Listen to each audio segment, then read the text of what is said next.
Thank you all for choosing to spend the evening with us tonight on this really important topic. And now we have the opportunity to bring Matthew and Adam Rackoff up onto the stage to take your questions.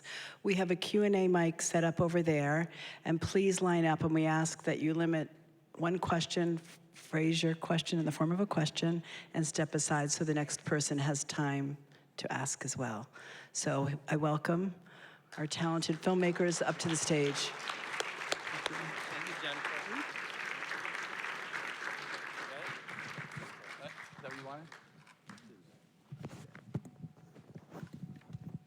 Well, isn't that a jolly film? Yeah. And guess what? The government is considering kickstarting the nuclear testing again to make sure that they work. My brother, if you'd have panned over just a little bit in that last image of Martin Sheen being arrested out in Nevada, if the camera would have just turned a little bit, you would have seen my brother Maury. I'm the youngest of 7. He's my next closest brother. And he said what I think can be considered the most prescient? Okay, I'll go with prescient. Things I've ever heard said about nuclear bombs. After the first test in Trinity, they know they work.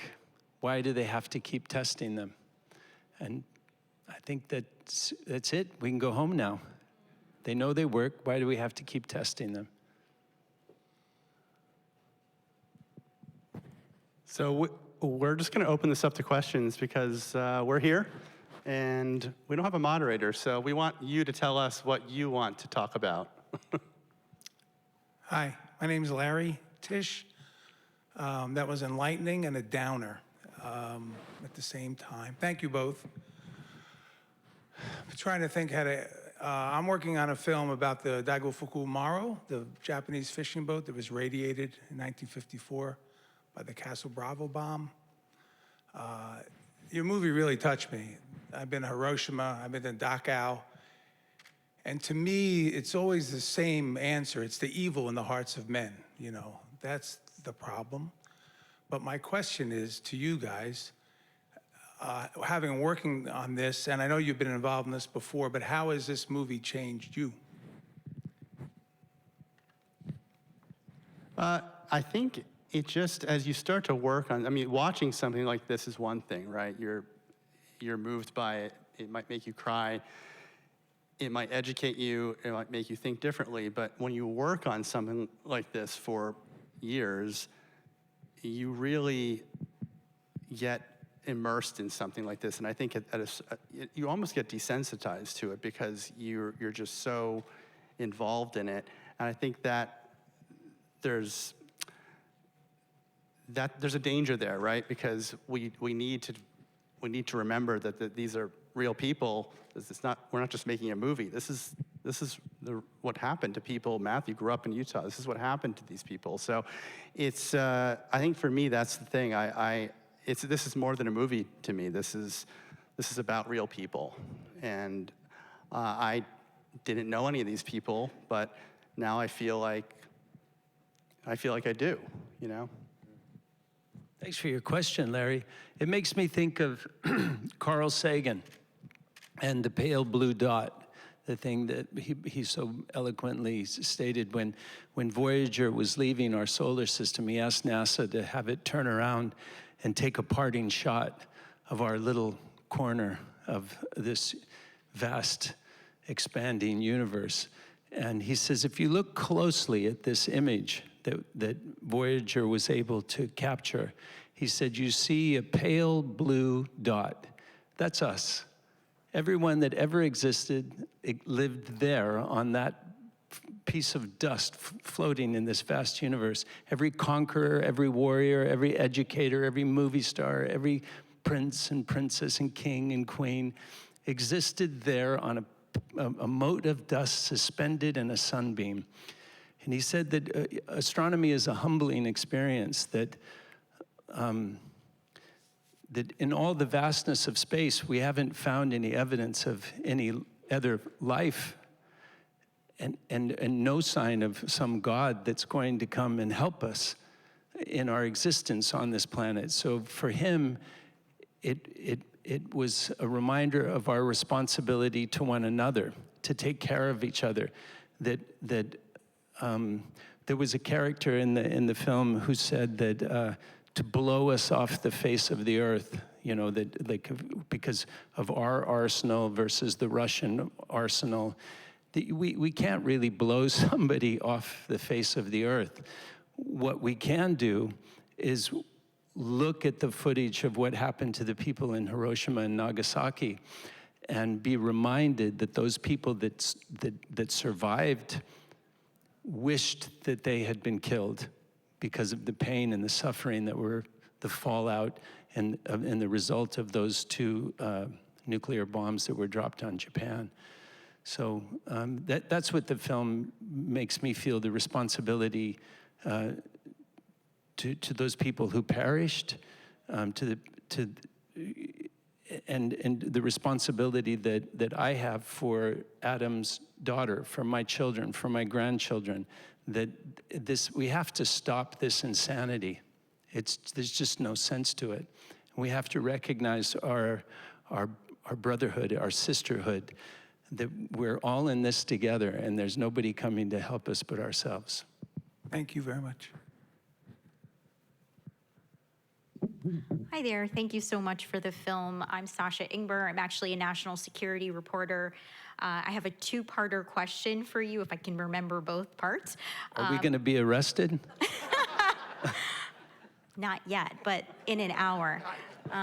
So first part was, I noticed that you had a public affairs officer from the nuclear test site in between the years like 96 to 2021, after the period of testing occurred. So I'm interested in learning more about if you were able to reach anybody who was directly involved in the actual DoD testing during those years and they rejected to be part of the film, more of the backstory there. And then also, as you had mentioned, and as the woman with the blonde hair, whose name I can't remember in the film, had said, why continue to do this testing? Clearly, a lot of what goes on with nuclear anything is classified. What other efforts are you guys making, or can you bring more light to how you're exploring what new information can be learned and if there is any value to it at all? Obviously, tragic loss, and we all mourn for what people have been suffering through, but looking at it from that other lens too. Thanks so much. I can start with the first question. The directors who unfortunately couldn't be here, Mark Shapiro and Douglas Brian Miller, they were mainly responsible for the sort of plan and story behind the film in terms of what direction was it going to go. I know they did attempt to interview some people, but they weren't successful. So the decision was sort of made to focus the film more on the people that were suffering from this exposure and to kind of focus on the history of it as opposed to sort of the military industrial side and trying to talk to all those people. That would have been a very different film, longer film, so it's sort of a conscious decision. But yeah, it's not easy to get individuals like that. Yeah. And even though he seemed like the bad guy in the film, he also sat down with you and actually talked to you. So, I mean, there is at least something to be said for him sitting down, unlike the others. Right. And the second question was about what are we doing kind of. Yeah. Or I'm just interested in exploring more the idea of, is there any merit to doing more nuclear testing now? What do you think about that? I don't think there's any merit to doing further nuclear testing. We know they work. Why would we? When I was a young man studying acting, I learned to respect the stage. I learned that when you are on a raised platform and people are looking up at you, the things that you do and the things that you say will have an impact on people's lives. When you come into people's homes on a television, when you're projected onto a motion picture screen larger than life, that the things that you say and the things that you do will have an impact on people's lives. And all three can be used as a tool of propaganda, or an opportunity to enlighten and encourage people to be better, to do better, to see shared humanity, to see ourselves in other people. And so the work that I do as an actor, I mean, not always, but mostly what I'm interested in is doing things that reduce suffering, as I say, show us our shared humanity, show our responsibility to our neighbors. So making this film, Adam and I working to make this the best possible film possible, is a way that what my mother would have said, when you go into a dark room and there's no light, it's a frightening space that might be full of monsters. And she said it only took turning the light on to make the monsters go away. So what I feel that this film does is shine a light into a dark space for a lot of people that didn't know that we're all downwinders. And you can't unsee, you can't unhear the things that you've learned this evening. And that's a powerful tool that maybe 300 people, 200 people, I don't know how many are here, will take this knowledge that they've acquired and take it out into the world and be a voice, hopefully, of reason that says that we don't need to test nuclear bombs anymore. Thank you so much.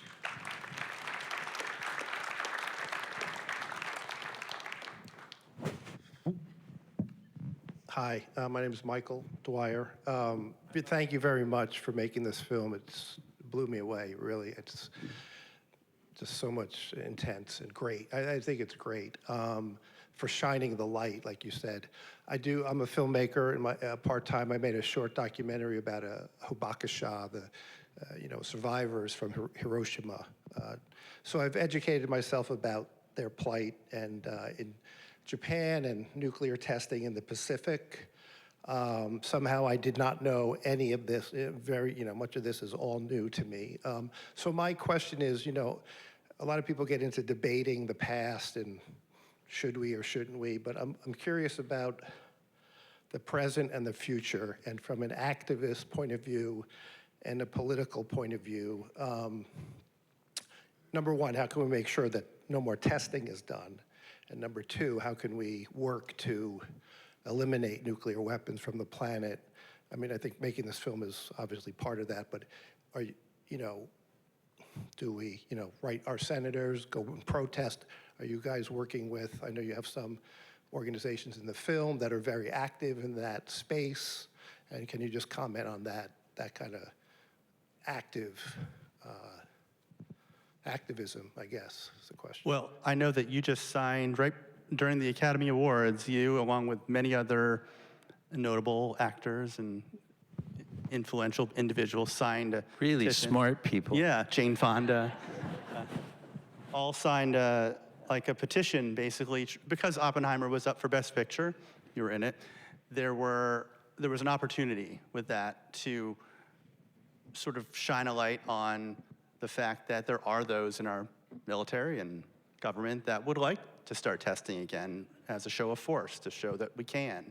And I know I forget the organization that was sponsoring that, but they're out there. There's lots of groups that are trying really hard to make people aware of the fact that this testing did occur and the consequences, as well as the fact that it could start up again if certain people got their way. So I think educating people on the fact that it's even a possibility is the first step. People have to know. Did any of you see Oppenheimer, the movie Oppenheimer? Oh, thank you very much. There's a great scene in it, and Christopher Nolan has a great curiosity about it. Another filmmaker that I worked with named Stanley Kubrick. And Stanley Kubrick set out to make a very serious movie about the doomsday machine. So if Russia sent a missile at us, we'd send 2 back at them, and they'd send 4 at us, and exponentially, there'd be this assured, and I forget what's it. Mutually assured destruction. Mutually assured destruction. We say that a couple times. Mutually assured destruction. Yeah. And the more he learned about mutually assured destruction and this doomsday machine, he said it was impossible to make a serious film about it because it was so absurd. So he made Dr. Strangelove. And so while we were making Oppenheimer, I told Mr. Nolan, I said, you know what would make this scene like a Stanley Kubrick scene from Dr. Strangelove? And it was the scene where I'm sitting with, I think it was the Secretary of Defense, I don't remember what his position was, and he says, he's got this list of cities where they're going to drop the bomb. He says, I've got this list of 10 cities where we're going to drop the bomb. And Matt Damon's character, General Grove, says bombs. And this is text that was taken from actual transcripts. He says bombs, and the Secretary of Defense says, what? He said bombs. We're going to drop one to demonstrate that it works, and a second to demonstrate that we can replicate it. Now I'm paraphrasing the dialogue because I'm probably not perfectly accurate, but so we're going to drop one to demonstrate that it works, and a second to show that we can replicate it. And the Secretary of Defense goes, okay, just like that. And so he goes back to his list because that was what was really important to him. And he says, so I've got this list of 10 cities. And he goes, oh, wait. Crosses one out, and he said 9 cities. I'm removing Kyoto because of its historic significance to the Japanese people. And my wife and I took our honeymoon there. It's really a lovely city. Can you imagine that decisions about human lives are made so haphazardly and sort of at someone's whim? It was shocking. So I told him what would make this like a scene from Dr. Strangelove was that if you just put everybody in birthday hats, paper birthday hats, and some balloons and have us eating birthday cake. You don't have to change a word of dialogue. You just change the circumstances of the scene. Because that's how stupid it was, that a decision like that would be made like that. Thank you so much for showing this film. I came out Metro North to see it, and I love it. I have a question was kind of dear to my heart, is that my mentor recently passed away, a Buddhist scholar. His name is Dr. Daisaku Ikeda, and he spent his whole life really eradicating, promoting nuclear weapons by writing peace proposals to the UN for the past 50 years. And every single peace proposal, he would mention destroying of human life through these weapons of mass destruction. And so, you know, it's very significant that this film is being screened today because Monday is tax day, right? Every single American in this country has to file their taxes. And, you know, my father's been a tax professional for the past 50 years, and, you know, he just looks at the number. You mentioned in the film it takes $63 billion to fund this program. And I would imagine to make one nuclear weapon is probably $3 billion or such. So as an American citizen, regardless of if I'm a patriot or not, and I do like the fact in the film that things happen in the middle. What can I do to support to defund this program as a normal citizen? And how can I encourage people in my community to want to defund this program? Because also I'm thinking about my child, my 2 children, and I don't think it's gonna happen in my lifetime, Mr. Douglas said, so I would like this to start the seed so we can defund this program for the future. Voting for the right people. I mean, that's what it comes down to.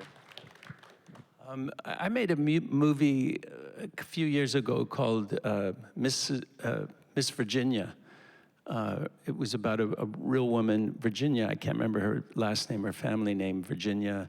But she lived in Washington, D.C., and it's a movie about the school voucher system, that when you send your children to a public school and you live in a certain zip code, that's the school that your child has to go to. And her child was in a school that was not beneficial and not good for him.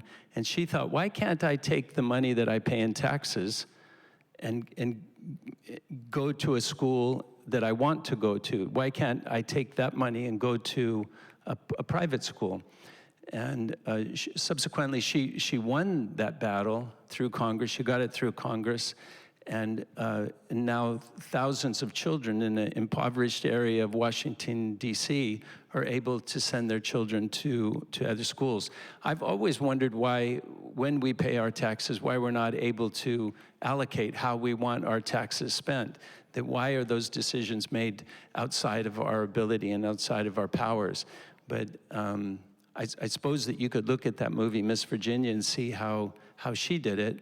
And then, as Adam said, vote for people that are going to honestly invest your tax money into programs like this public library. This is the most extraordinary library I've ever seen in my life. Thank you. Thank you very much.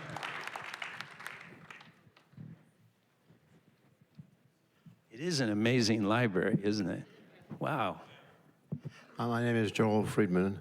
I'm a filmmaker too. I've been working with Western Shoshone people since 1970. I've made a whole series of films with them. I'm still working on another film. And I've been to the nuclear test site. I filmed Martin Sheen and all those people there. It's heavy-duty stuff. You're talking about blowing off bombs on Western Shoshone land. It belongs to the Shoshone people. Forgive me, I had a little touch of Parkinson's, that's all. So it's really important. I say Nani Shundahai Sargobia, Manalamud, which is greetings from Western Shoshone people, from chairman of the Smoke Band, Joe Holly. Now, many years ago, I walked into Battle Mountain Indian Colony, Battle Mountain, Nevada. I met the Shoshone people there, and they greeted me. I started to make a film. The film was called Broken Treaty at Battle Mountain. Robert Redford narrated the film. I did another film there 15 years later called To Protect Mother Earth, which Robert Redford also narrated. The issue of the nuclear test site is a huge one. It's only a small example. When I first went out to Nevada, the Shoshone people told me they had a treaty of Ruby Valley. The government wanted to make it 1863. They said the land is still the Shoshone land. Well, I made Broken Treaty at Battle Mountain, and it showed, and the land is still owned by the Western Shoshone people. Hasn't changed. It wasn't a treaty of peace and friendship. It was never a treaty of cession. Never gave the land away. So it's very important to know that Shoshone people are tied to the land. The land is there. Land is life. Water is life. This is something very important to everybody to understand. You know, somebody said to me the other day, "Gee, it's raining." I said, "Well, that's a good thing, you know." Why is it a good thing, Joel? Well, because we're made of water. We're all water. Water is life. Water is life.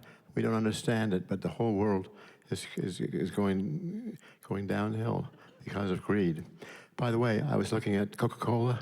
They have Coca-Cola is the greatest polluter in the world. They have over 2 billion bottles of plastic Coke per year going out. 2 billion. Is it possible to even wrap your mind around that? So the land is being destroyed by a lot of people. Anyway, my struggle is my battle, and I decided to make a film, and I continue the filmmaking. So I started in 1970, and now I'm going to have my 81st birthday. I started when I was about 37 years old, and this has been a cause for me.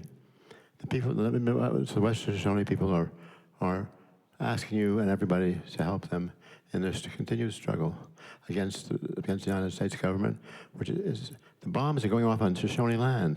Land they've been roamed since 10,000 BC and then some. They say since a time immemorial.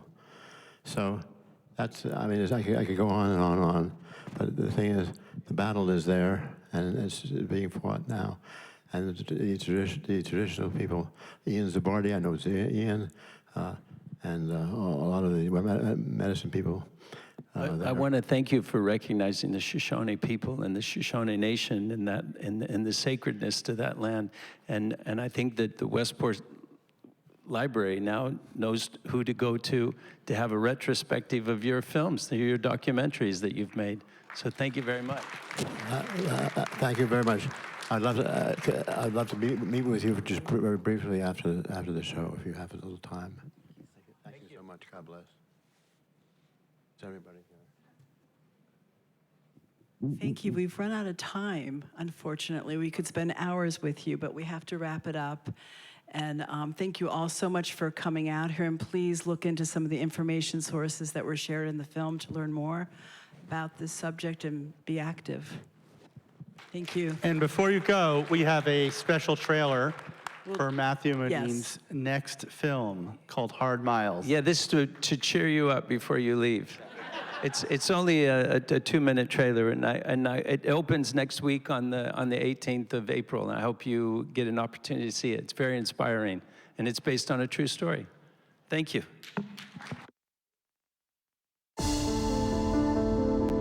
Your Honor, he has shown real promise. I'm begging this court to give him the chance to realize that.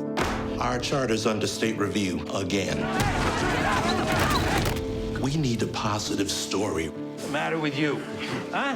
Urban delinquents rehabilitated by tall trees and bright sunlight. The donors love that kind of stuff. Hoods in the woods. It'll look good on Facebook. The Grand Canyon. Are you kidding me? Thinking miles, not inches. What's it gonna clock out at? 750 miles? Good guess, 762. Each of these things is going to carry you across 3 states to the Grand Canyon. Well, hear me out, I got a plan. Why don't we just drive? If we driving, I could do that. Right now, you are unfamiliar with your bicycle. The seat is killing my tank. Yeah, it's kind of stabbing my squeak. You'll get used to it. But by the end of this trip, you will become one with it. Oh, here we go. Grand Canyon, huh? You are going to learn to work together. Let's show the state who these kids really are. Hey, boys, when we ride together, we say ho. Ho! Not that steep. You gotta be kidding. Typical cyclist. Can't stay in your lane. That's a good one. Greg, if you take those boys across the desert, they're going to fall apart. They are going to see who they really are. Help! Slow down! I guess not. If you guys would just listen to me, we'll get through this. Trust me. Screw you, man. You think it's easy being us? You don't care about me. That's not true. You're always talking about wanting a crew. Well, this is our crew. Right here.